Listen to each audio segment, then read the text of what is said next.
Assalamualaikum warahmatullahi wabarakatuh. Perkenalkan, saya Eko Oktaviasari dengan NIM 122290007 dari kelas RA Prodi Sains Atmosfer dan Keplanetan. Untuk memenuhi tugas mata kuliah dasar mekanika dan fenomena gelombang, maka saya akan membahas mengenai apa itu siklon tropis dan juga aliran fluida, serta jenis gelombang yang mempengaruhinya. Siklon tropis merupakan fenomena berputarnya angin dengan kecepatan lebih dari 118 km per jam yang menopang daerah bertekanan sangat rendah. Siklon tropis terlihat seperti pusaran awan yang bergerak dengan diameter ratusan kilometer jika dilihat dari atas.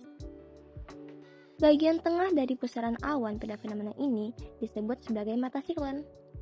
Memiliki diameter antara 10 hingga 100 km dengan ketinggian mencapai 12 hingga 15 km. Pada bagian mata siklon, keadaan cuaca cerah dan anginnya relatif tenang. Bagian lain yang mengelilingi mata siklon disebut sebagai dinding mata. Pada bagian ini, angin bergerak secara spiral dari bawah ke atas dan dipenuhi oleh awan, serta keadaan cuacanya sangat buruk. Terdapat dua jenis aliran fluida pada fenomena siklon tropis, yaitu berupa sirkulasi dan juga vortisitas. Sirkulasi merupakan aliran udara yang melingkar pada siklon. Aliran ini terjadi karena adanya perbedaan tekanan udara pada bagian luar dan dalam siklon. Pada dasarnya, udara mengalir dari tekanan tinggi ke tekanan rendah, sehingga pada siklon terbentuklah pola aliran melingkar. Sedangkan, vortisitas sendiri menunjukkan tingkat putaran fluida di suatu titik. Pada siklon tropis, vortisitas paling kuat terjadi di daerah mata siklon. Hal ini disebabkan karena gaya Coriolis menyebabkan udara bergerak melingkar di sekitar pusat siklon. Selain itu, faktor konvergensi juga berpengaruh. Udara dari segala arah yang mengalir ke dalam siklon akan bertemu di pusat siklon. Hal ini meningkatkan vortisitas karena udara dipaksa untuk berputar lebih cepat. Panas laten yang dilepaskan saat uap air di udara naik dan mendingin juga dapat memperkuat konvergensi dan vortisitas. Intinya, sirkulasi mengangkut uap air, awan, dan hujan ke dalam siklon. Sedangkan vortisitas memusatkannya di dekat pusat atau mata siklon. Selanjutnya yaitu keterkaitan antara gelombang Rossby dengan siklon tropis. Gelombang Rossby merupakan gelombang yang terbentuk karena adanya rotasi bumi dan berpengaruh terhadap kondisi cuaca dan iklim bumi. Gelombang ini dapat membantu memindahkan udara panas dari daerah tropis ke kutub dan memindahkan udara dingin dari kutub ke daerah tropis.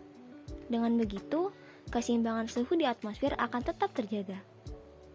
Selain itu, gelombang Rossby juga menciptakan arus jet dan sistem tekanan rendah pada permukaan bumi. Karena adanya sistem tekanan rendah, maka fenomena siklon tropis dapat terjadi. Tak hanya itu, gelombang Rossby yang bergerak ke arah barat dapat mengindikasikan peningkatan intensifikasi siklon tropis.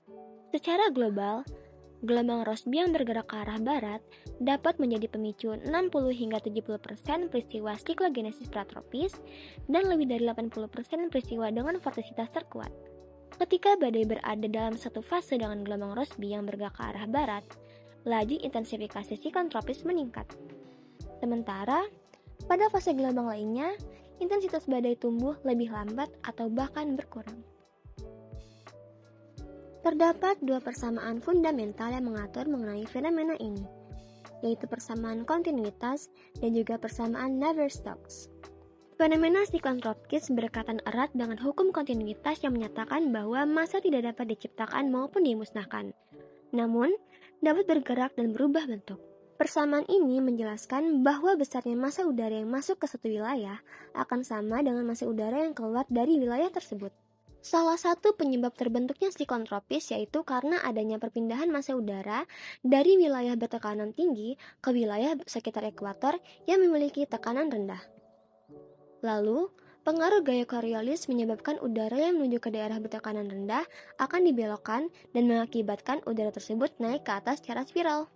Siklon tropis akan melemah ketika fenomena tersebut bergerak ke arah daratan.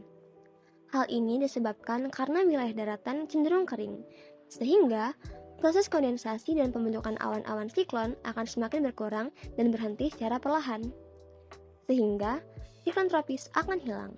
Hal ini menjelaskan bahwa siklon tropis tidak tiba-tiba tercipta dan hilang begitu saja. Namun, terbentuk dan hilang karena serangkaian fenomena perpindahan dan berubahnya suatu massa dari satu bentuk ke bentuk lainnya.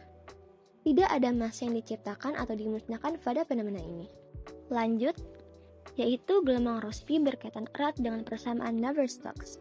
Persamaan Navier-Stokes dapat memberikan solusi mengenai pergerakan fluida secara realistik, termasuk bagaimana pergerakan gelombang Rossby. Metode Global Atmospheric Model menunjukkan bahwa gelombang Rossby merupakan solusi umum persamaan Navier-Stokes. Berikut merupakan pemodelan yang menggambarkan mengenai pergerakan dari siklon tropis.